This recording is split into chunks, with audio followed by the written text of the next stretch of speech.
And thanks for attending. We're quite fortunate, and thank you, whoever brought the sunshine with them. It's great. I think you get the real, true construction experience here with the mud, but I think we'll take the sunshine over the rain any day. So, just introduction. I'm Garfield Dales. I'm Manager of Project Delivery for the Ontario Ministry of Transportation. I'll be your host for our little event here today. I initially want to, maybe I'll acknowledge the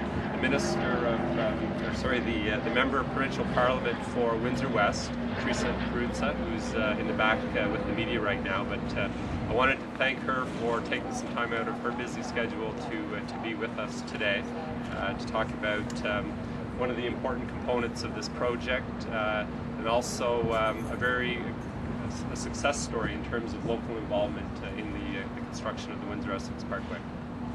What we're going to do today, I understand there's a tour arranged, so we're going to have this little session here, take some questions from you. I know we've already addressed a lot of the media questions, but if there's any remaining questions. And then PSI has arranged a tour of the plant. A couple of administrative issues around that. I know most of you have safety equipment. For the tour of the plant, you will require safety equipment, so the boots and hats and glasses.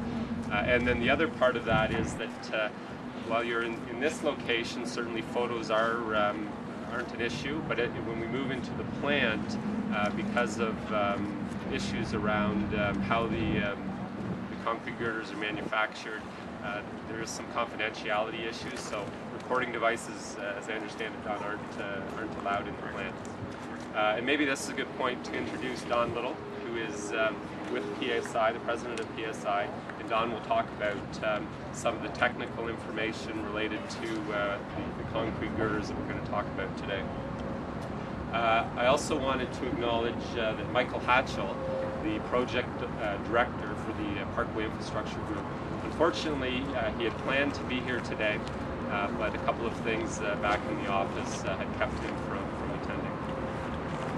And I just see MPP Peruzza is free now, so again I'll just acknowledge MPP Peruzza, the member of Provincial Parliament for Windsor West, who's joined us today. Thank you, MPP Peruzza, for taking time out of your schedule to be with us today. So maybe with that, I'll turn it over to Don. You can talk a little bit about PSI's role in the project, in the manufacturing of the girders, and really what makes these girders unique in Ontario. It's the first time that these girders have been used on a highway project here in Ontario. So thanks, Mark. Again, welcome everyone. And just a couple more housekeeping items. When we leave here to do the plant tour, we can actually drive over to our main parking lot, which is 4955 Walker, and we'll take you through the employee gate and then out to the plant. And if anybody requires safety boots, hats, or glasses, we'll try and accommodate you at the office over there. We should have some if anybody requires. Like our MPP. I'd like to introduce some members of our team that are here today. We have Paul Phillips, who's our General Manager, Vice President, that runs this operation here in Windsor. We have two operations, a Windsor and a Michigan one. Maurice Adirante is our Project Manager for this specific project. And Chris Davidson is our Production Manager for this facility. And Laura Scaldino is our main shareholder and our Chief Executive Officer. And he's an engineer by trade, so we'll deflect a lot of the very technical questions to him and he'll make up the answers. As far as the NU girders used on this project, the NU girder is named after Nebraska University. It was designed by some of the researchers at the Nebraska University, and we're actually using some of those researchers as consultants on this project. And it's a new cross-section for the bridge girder. The standard in Ontario for years has been the CBCI cross-section. And really what this section does is it's thicker at the top, thicker at the bottom. So in simple terms, it gives the girder the capacity to take more stresses, which allows us to put more reinforcement and more stresses into the beam, which allows us to use less beams per structure. So for example, on this, the Windsor-Essex Parkway project, the original bid had around 2,000 bridge girders on it. And once they went to the NU cross-section, they eliminated about 25% of the girders. So it's down to about 1,500 girders for the Parkway project for the same number of structures. The You may wonder why, as a precaster, we would want to get involved in something that actually reduces the number of pieces we put into a project. But as a company over the years, we've been in business for over 35 years, and we pride ourselves on being on the leading edge. We were the first ones in North America to do an all-carbon fiber bridge structure for Southfield, Michigan a number of years ago. We were also the first to jump on the bandwagon when MTO changed all their specifications for the manufacturing of bridge girders. You'll see some of the structure behind you where we cover over our bridge production, so we can cure it. We also have curing chambers that are like big steam rooms where we cure our products. So we were the first in Ontario to jump on the bandwagon and meet the leading edge of that technology. So for us, it was important to get on the bandwagon and go after this technology. We took a bit of a chance because even though the Parkway is using a new cross-section, doesn't mean that MTO is necessarily going to use it on their bridges. But obviously we're happy to say that they've embraced the technology, and we're pretty confident that they'll be using it on future bridges.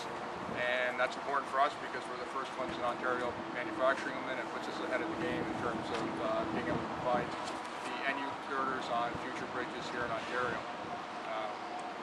So we're pretty pleased with that. And the other advantage of the NU section, even though we're producing less pieces, is we're hoping it convinces MTO to use more and more precast girders on what may have been steel structures in the future. So it makes the structure more economical, and hopefully the use of concrete girders will be used more often.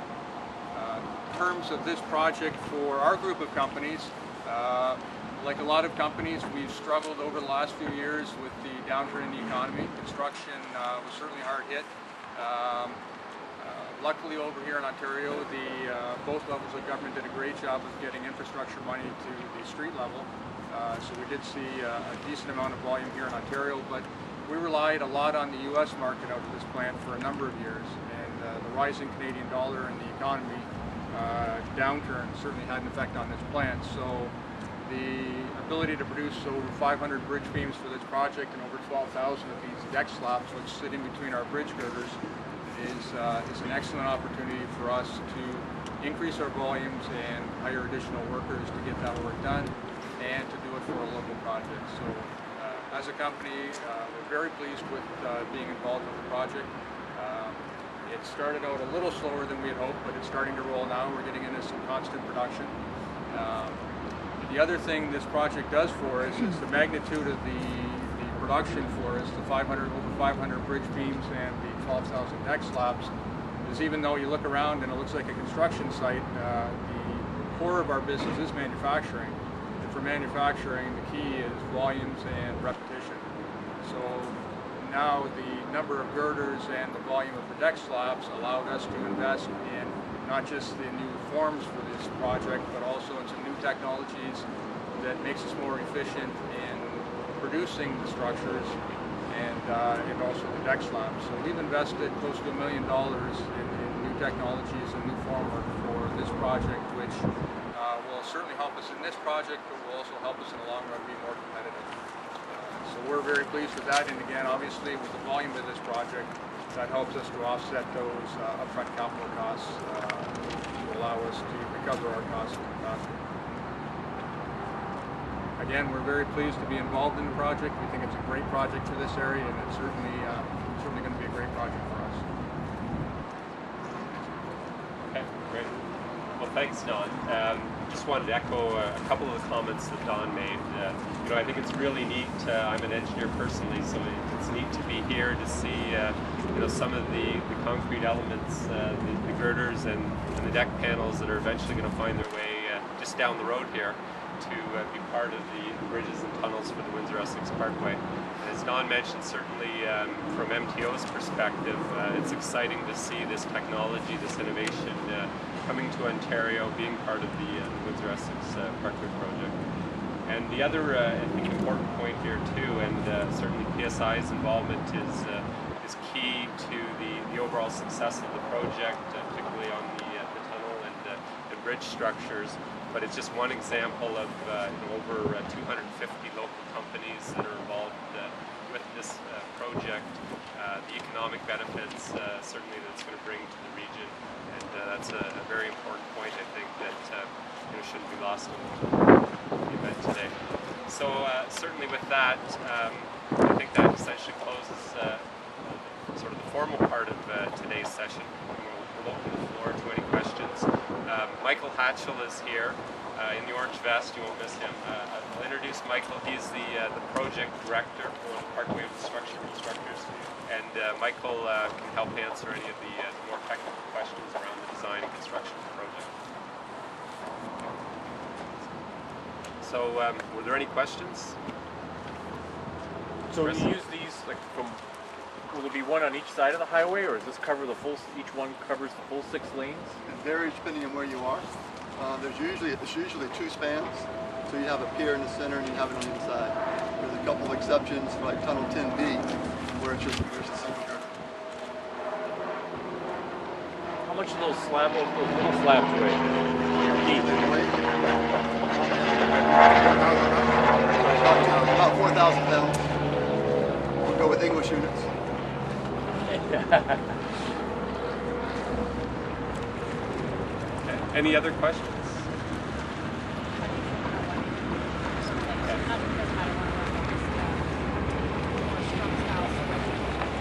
Okay.